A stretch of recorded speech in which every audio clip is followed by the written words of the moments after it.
I finally made it. I kept planning all week to come back on in the evening and do a nice little wrap up. And so today I was able to do it. I'm here to talk a little bit about what I accomplished today and also give you some editing tips. So let's start out with what I did today. Let me grab my YouTube studio, drag it over here. The great thing is I have multiple monitors here. Sorry for dipping out of frame. Yeah, I have multiple monitors here, and I can pull those up and I can see what I want to talk to you guys about. So let's see. The first thing I did today was, today is the 7th, yes. What I did was I put up a few more shorts that lead to a video I did about artificial intelligence. This is one of my first ones I've done about artificial intelligence. I've been working on some artificial intelligence related to video editing. And like I said, you saw my earlier videos. I know this is early. I know it's basically a beta. I see where it's going. It's amazing, but it's not ready to create professional content, I guess, unless you have a high dollar budget and you can work directly with these companies. But for the average person who is, signing up for a membership and trying to create some work that maybe they want to do for a client or they want to do for themselves, it's really not ready. The frustration level, unless you have a high tolerance for not getting what you want as a filmmaker, and I don't. I have a very low tolerance level for paying for things and not getting what you want. And to try to fix it, you have to continue to pay. So that's what a lot of these services offer right now. A lot of people that are creating stuff they're making stuff, but it's not exactly what they want. I tried a little workaround early on when I was working on a pilot I'm creating called Jim Coleman, Private Investigator. It's kind of like a comedy with drama for the internet, for YouTube. And I've had the scripts for a while. I've written them in the past. I was going to do it live action, but that required a lot of money and a budget that I didn't have. So I decided to try and do a graphic novel. Well, first, before I started the graphic novel, I did I did the graphic novel first. And then I went to a traditional animator who I'd met online and hired a couple of animators. And we animated some scenes. It got kind of expensive, more expensive than I thought. And it wasn't as smooth or professional as I wanted it. The animators who were on the higher level, I couldn't afford them. And I knew the style that I wanted, but that was the expensive style. So I put it on the shelf. And it sat on the shelf for quite a while. I went back to it a few times, always polishing up the script, trying to figure out different ways to do it. And now, here it comes, artificial intelligence. And I start seeing all the images that people can create from text to video or from image to video. So I started creating text to still image. And I was real impressed with that. Hello, Logan. Is it Logan? Sorry. Hello. Thanks for stopping by. So I was real impressed with the text to image. And I thought that the next step, I kind of thought that I was going to do a traditional graphic novel and display it here on the internet. And I tried it. I tried some of the Ken Burn effects on the, hello, Flair. I tried some of the Ken Burns effects on the images that I created with text to stills. And it looks good, but honestly, I don't think it's going to fly with the current audience these days. Everybody's used to such high production values and also used to things moving fast and quickly. The Ken Burns effect, it's interesting, but it's kind of too slow, I think, for the modern audience and youthful audience. As I looked at what I was creating, I looked at it myself and I had to be realistic. 27, hello? I had to be realistic when I looked at it myself. It was kind of slow. The panning, Ken Burns effect, what that is, I'm sure a lot of you know it, but if you don't, what it is he does the movies about baseball the Civil War, history movies, history features, but it's all with still images. And what he does is he pans on the image. Like he'll start on a close-up like this. He'll start on a close-up, and then he'll pull out into a wide shot, or go left or right or whatever. So that's called the Ken Burn effect. It's really just basically panning around a still image to bring life to it. And it has voiceover, and it has music. And I thought that potentially I could do the series Coleman Private Investigator with that style. But I have to be realistic. Once I looked at it, it couldn't hold my attention. So I know a lot of you young people on here wouldn't buy it, wouldn't be interested in it. So I abandoned that idea. So I had created a bunch of stills though. So I decided to take some of those high quality artificial intelligent stills, and then use those to go from image to video. So I tried it out a little bit. I actually had some animated stills I had created with AI, and I started with that. And there was a company from Israel, Artless. Their stuff is good. Their stuff is good. Again, but the video portion is new. It's not solid. It's not repeatable. It can't hold consistent characters, but everything else is good. They have a lot of music on there. They have a lot of voices that I like and I use. I might even sign back up when I need more voices for projects that I'm using, because they appear to have some really interesting and realistic voices. I know there's a number of places where you can get artificial intelligence voices. I have to try those out for some of my other projects that I have coming up. Most of the time I do my own voiceover because I'm the person in the video, but sometimes it's good to not hear just me in the video. So if I can have a artificial intelligence voiceover character, then that's interesting. Just adds a little bit of flavor to the projects that I'm producing. So I do like that. But the still or text to video, it's way too frustrating for me. My tolerance level for things not coming out the way I want it, and you're paying for it, is very frustrating. With a live, real life human artist, you know, they can do a little rough sketch and I can explain to them what I want. I've worked with graphic artists before. I've worked with animators before also. And, you know, you explain to them what you want. You tell them what you want the characters to do, and they tell you how much time it will take. You know, they can give you they can give you a price up front, and you look at their past work and you see if it's a style that you like. So I don't really foresee animators being replaced too soon, but I know it's on the horizon. I'm not a denier of progress. I love progress. I was one of the very first early adopters of, I'm old enough to be one of the first early adopters of nonlinear editing. I had one of the very first releases of Final Cut Pro and Premiere. I had Premiere first. A little backstory that might be interesting to some of you younger people out there. When Premiere first was released, it had an error, and the company didn't say anything about it. It had an audio sync error, but they had a release date, and so they released it anyway. And we spent days, hours, weeks trying to figure out, you know, everybody was new to nonlinear editing. I was a longtime editor, traditional editor from film and also from video, deck to deck. We used to have 2 decks in front of us and an edit controller.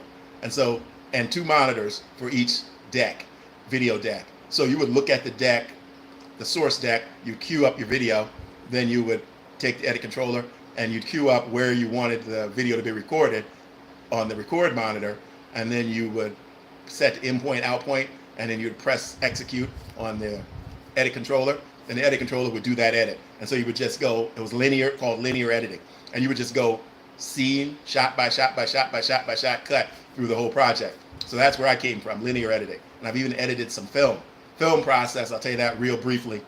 Actual physical film. Most of the film, well, all the film I edited was Super 8. I never made it up to 16 millimeter, too expensive. I edited 2 Super 8 features.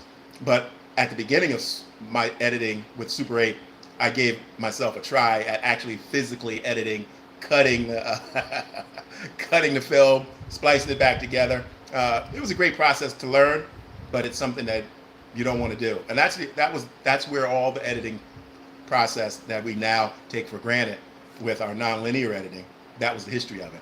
But anyway, back to what I was talking about the artificial intelligence. When you give it a prompt, and I sit there and I write detailed prompts, or even now I've started dictating my prompts. And sometimes what I do is I create a list of, what was the question? Somebody asked me a question. Flair, I can't see the question. I'm looking on my phone. I'll take a break for a second. He said, can I please answer the question? Flair, Ruben, please put your question down there. Let me see if I can answer it. But anyway, I cannot deal with making these prompts, talking to artificial intelligence, or writing to them, typing, and then not getting what I want. If you go to my channel, you'll see a sample of a video I created. AI is not ready.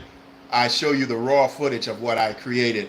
I worked hours on working with and paying for it with some artificial intelligence programs that create text to video or voice to video, and you'll see the responses, the results. Looks good, looks photorealistic. It doesn't look like a real video image, but it looks interesting. Something really that would work great here on YouTube to create shorts, short films, to create all kinds of stuff.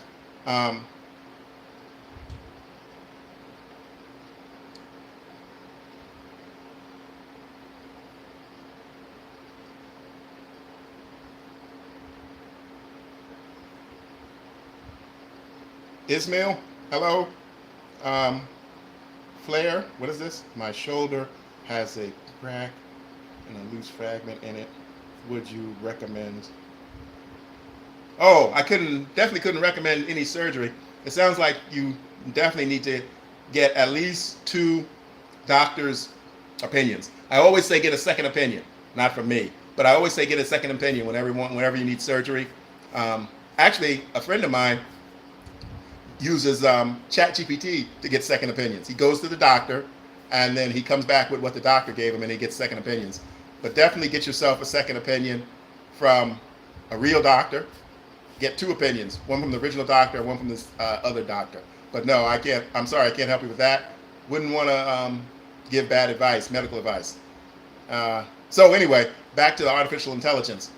I like it. I think it's going to replace a lot of what we do. It's going to replace a lot of people's jobs. But that's just progress. Unfortunately, it's probably going to ultimately replace me as a director, as an editor, as an actor. So that's the future.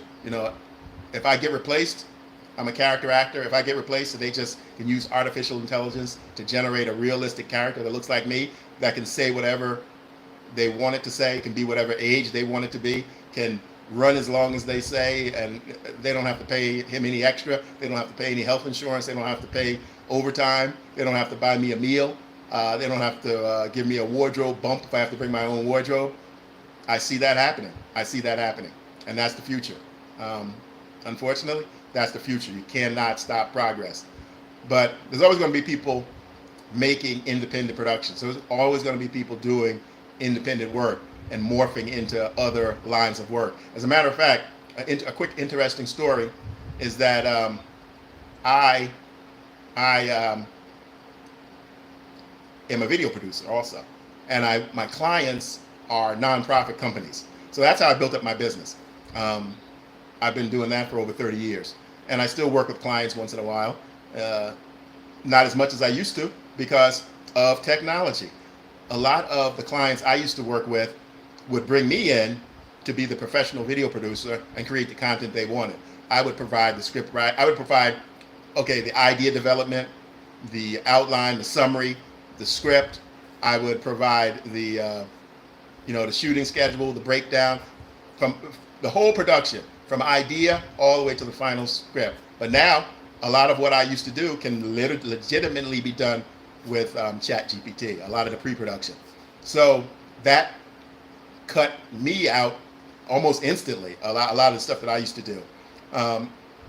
They still need people to physically shoot, but another thing that cut my business down independent video production was the development of the advanced technology of cell phones. I'm talking to you right now on an Android cell phone.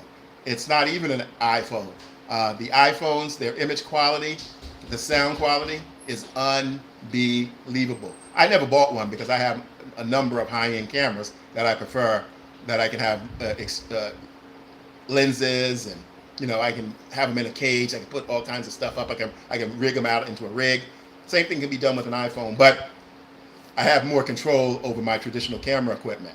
But if someone works in the company, for instance, the receptionist, they can get the receptionist, okay, put the answer machine on, and you're going to come into my office and you're going to shoot my introduction videos to our employees. Put it on a tripod, point it, boom, you got an intro video for your clients on YouTube, shot by your secretary, your receptionist sitting out there with her iPhone. So that cut a lot of my business out, just the advances in technology. I'm sad about it until I figured out how to pivot my business. I was stuck for a while. I didn't know what to do. My wife, she works in my business, she works in our business together, and she was able to pivot. She pivoted into doing animation. And she convinced a lot of her clients, our old clients, who would have done traditional video, and employed me to use animation to do their projects. And it worked out well. I was against it at first, but once I saw her succeeding, I said, okay, yes, that's the future.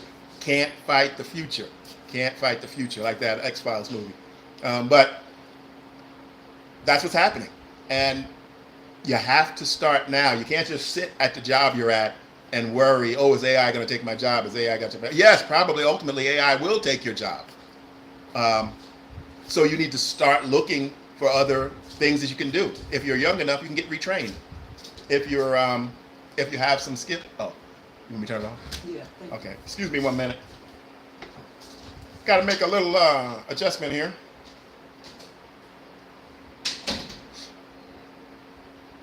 Right back.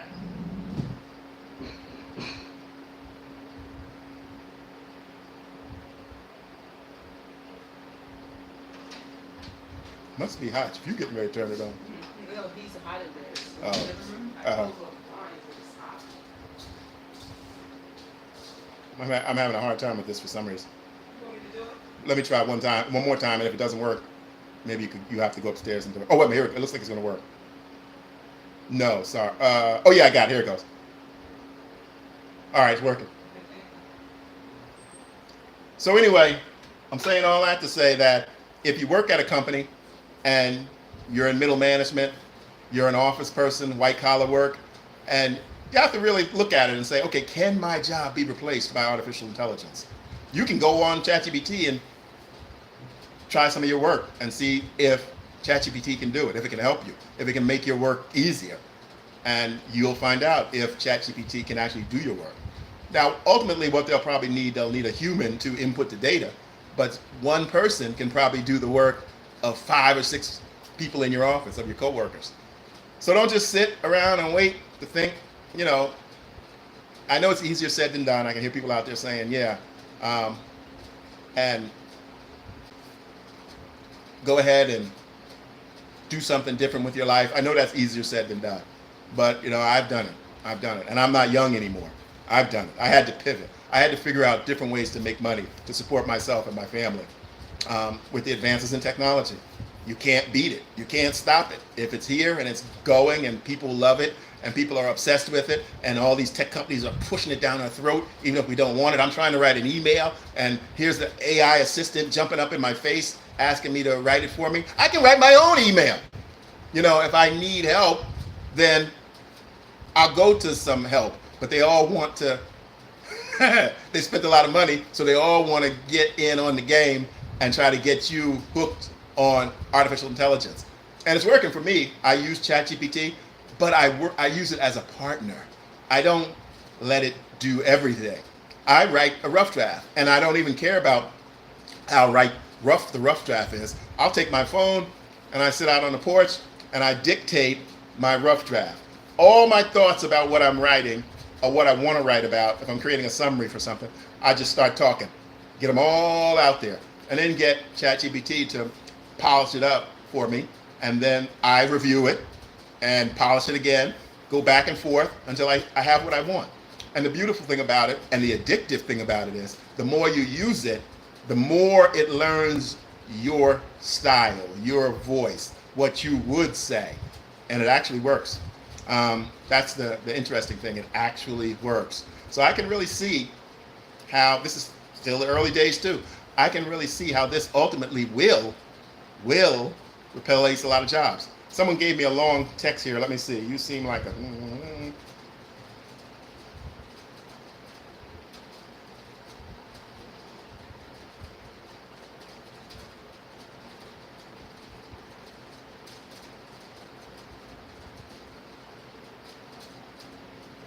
Okay, just got some people in there commenting. I thought it was a question. It wasn't a question, it was some kind of comment. But anyway, what I like about artificial intelligence is the ChatGPT can generate some good images. But again, the text to video, which is the part that I thought was going to be a real help for me for some of the content I'm creating here on YouTube. And obviously everyone sees a lot of people creating what they call it now, that term, artificial AI slop. I love that. I love that. Because if you look at a lot of it, that's what it is. You know, you type in a prompt and AI spits out what it wants, not what you want. You try to make changes, like some of the stuff I'm doing. If you go to my website and look at some of the text to video that I've created, you'll see a video and then some shorts based on that. And you'll see a video, and I show behind the scenes of what I get when I'm trying to actually work with the software. I'm not just showing, like a lot of people do, they're showing the polished version that maybe took them 30 or 40 hours of writing prompts to get it.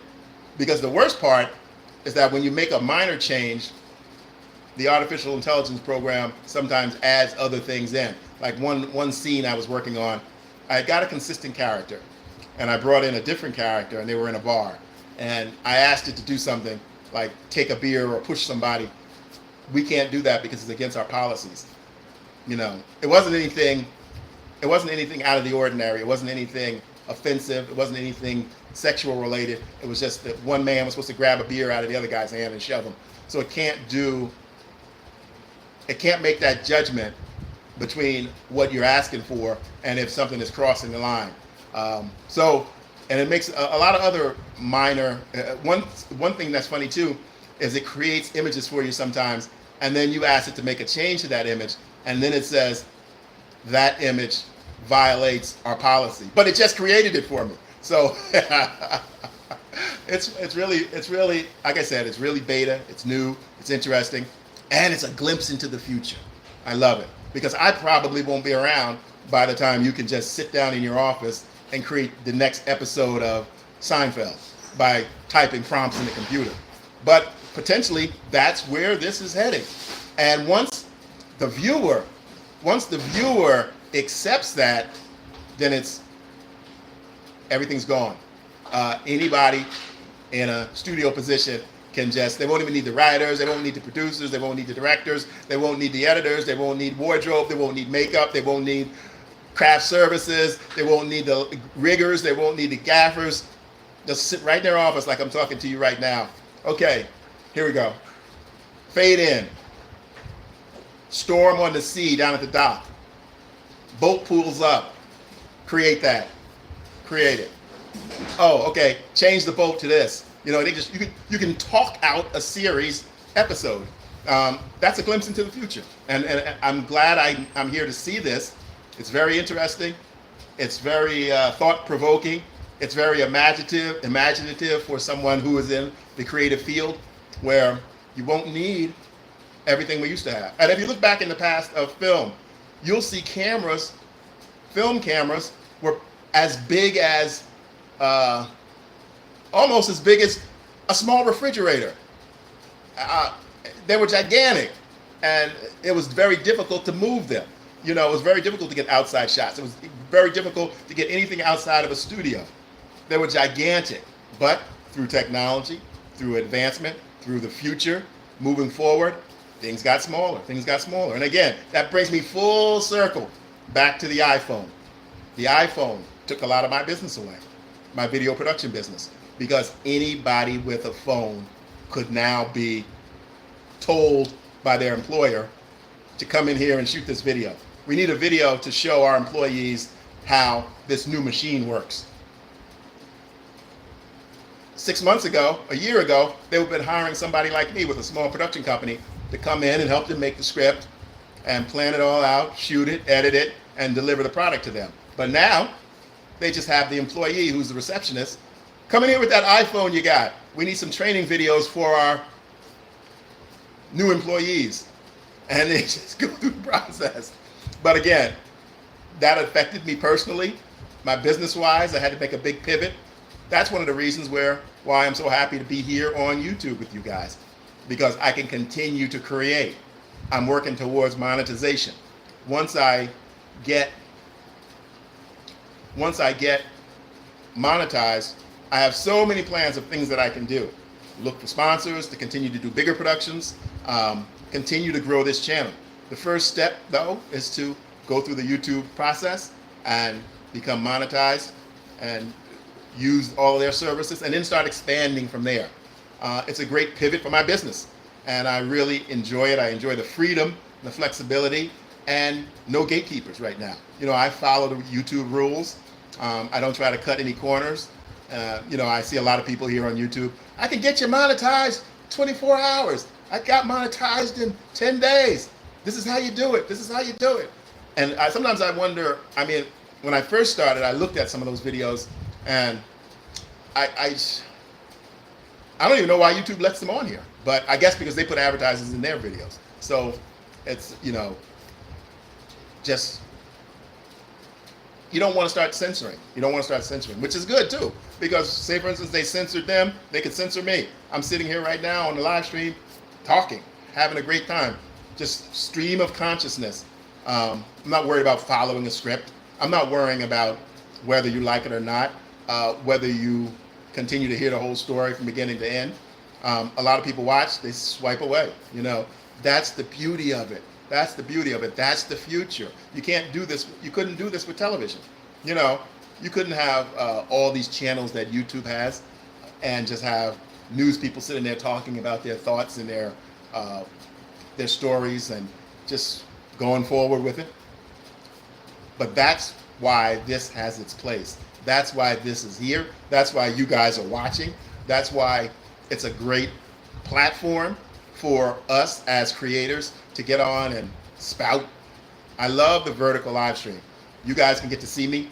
You guys can comment with me. I look at some of the comments down here and I try to answer the ones I can.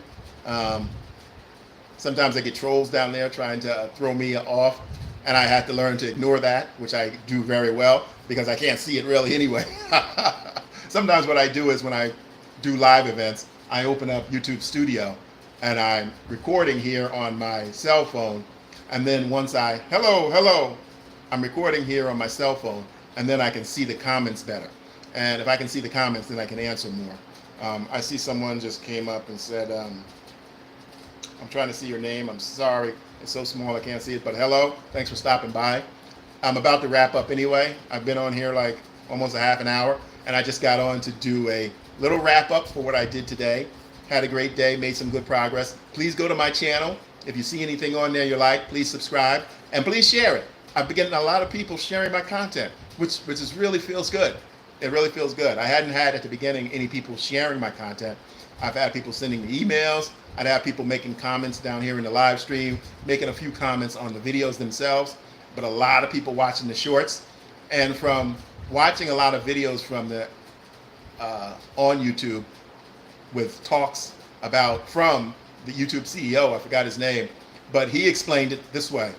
Short feed and their AI and their video feed and the AI are two separate systems. Now they do cross over, but they're two complete separate systems. And the short feed, while they're working on that, they're trying to figure out a way to, and they're planning to do it soon, put ads on the side of live stream. Like I'm talking to you right now. What they would do, I saw a sample of it on YouTube. You can find it there too.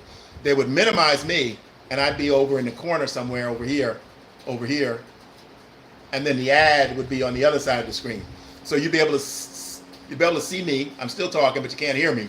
but you'd see the ad, and the ad would roll, and you'd watch the ad. And then once the ad is done, the ad disappears, and I come back full into your vertical stream. So I can't wait for that. There's so many things. There's so many things coming, and I like all the advances. I'm glad I jumped on now. I'm at the beginning of a lot of new advances here on YouTube, and I'm enjoying it. Completely all in, hooked into it. I think about YouTube maybe a little bit too much. Think about content. I always have ideas. I keep my phone next to me when I'm asleep because sometimes I wake up and I have an idea for an episode, a shoot, something that I shot. As a matter of fact, if you go to my channel, you'll see something that I shot about AI. That came to me in the middle of the night. I grabbed my phone, I typed it in, and the next morning I worked on it, polished it up, shot it, and got it out there to you guys. And people have been watching it. People have been watching the short version, and some people have even gone watching the full version under videos on my channel. So go to my channel, look at what I have in videos, look what I have in shorts.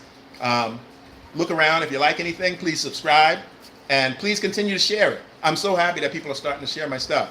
So I am going to wrap up now. I know I said that about 5 minutes ago, but you have a good evening wherever you are, and I'll see you again in the morning on the next one. Have a good evening.